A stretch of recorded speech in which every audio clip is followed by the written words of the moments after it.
شهر رمضان شهر رمضان.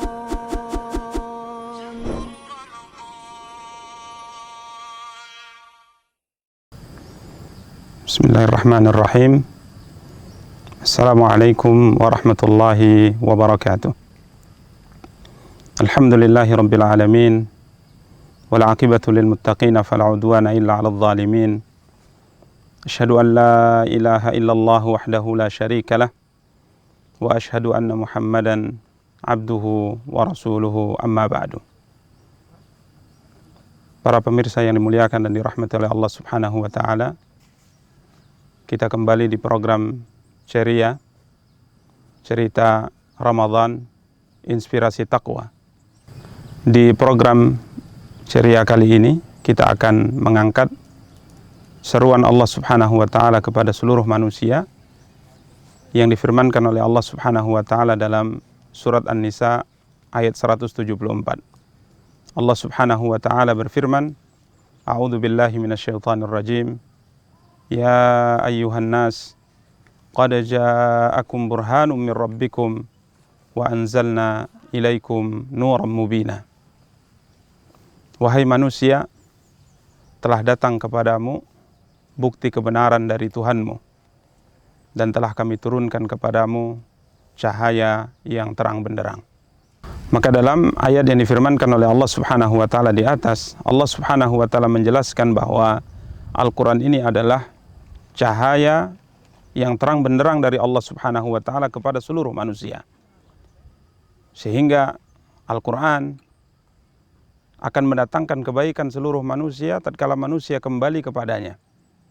Karenanya Allah Subhanahu wa taala berfirman dalam surat yang lain, dalam surat Shad, Allah Subhanahu wa taala berfirman, Kitabun anzalnahu ilaika mubarakun liyadabbaru ayatihi wa liyatadzakkara ulul albab. Ya, di mana Allah Subhanahu wa taala berfirman, ini adalah sebuah kitab yang kami turunkan kepadamu ya Muhammad. Mubarakun, kata Allah, yang di dalamnya penuh dengan keberkahan, yakni kebaikan. Maka Al-Quran adalah sumber kebaikan bagi seluruh manusia apabila manusia mengamalkannya, apabila manusia membacanya, apabila manusia mempelajari isi kandungan Al-Quran. Karenanya para pemirsa yang dimuliakan dan dirahmati oleh Allah Subhanahu wa taala, bagaimana cara seorang hamba untuk menggapai keberkahan dari Al-Quran yang Allah Subhanahu wa taala turunkan? Maka para ulama rahimahumullahu taala mengatakan menggapai keberkahan Al-Quran dengan 3 cara. Yang pertama, dengan membacanya. Yang kedua, dengan mentadabburinya atau memperhatikannya dan mempelajarinya. Kemudian yang ketiga, dengan mengamalkan isi kandungan Al-Quran.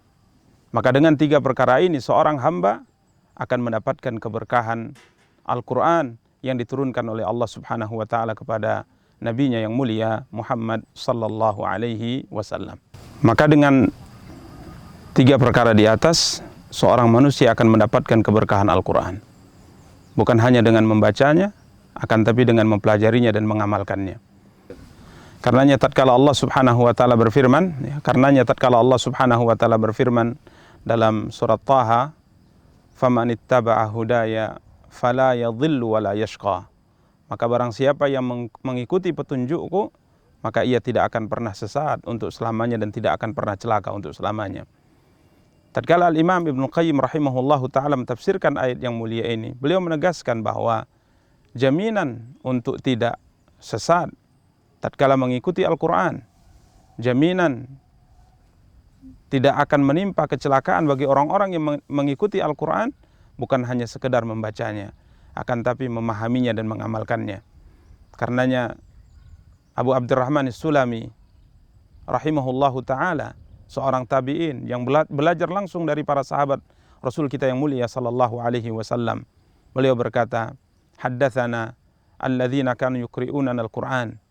Ya, dahulu telah menceritakan kepada kami orang-orang yang mengajarkan kepada kami Al-Qur'an, seperti Utsman bin Affan radhiyallahu ta'ala, seperti Abdullah bin Mas'ud dan yang lainnya dari kalangan para sahabat Rasulullah sallallahu alaihi wasallam. di mana mereka menceritakan bahwa dahulu tidaklah mereka menghafal 10 ayat dari Al-Quran kecuali setelah mereka memahami isi kandungannya dan setelah mereka mengamalkan isi kandungan Al-Quran. Maka para pemirsa yang dimuliakan dan dirahmati oleh Allah Subhanahu wa taala, seorang manusia pasti akan mendapatkan keberkahan dari Al-Quran tatkala ia mencoba untuk membacanya, tatkala ia mencoba untuk mempelajarinya, dan tatkala ia berusaha untuk mengamalkan isi kandungan Al-Quran. Wa sallallahu ala nabiyyina Muhammadin wa ala alihi wa sahbihi wa tabi'in wa akhiru da'wana alhamdulillahi rabbil alamin.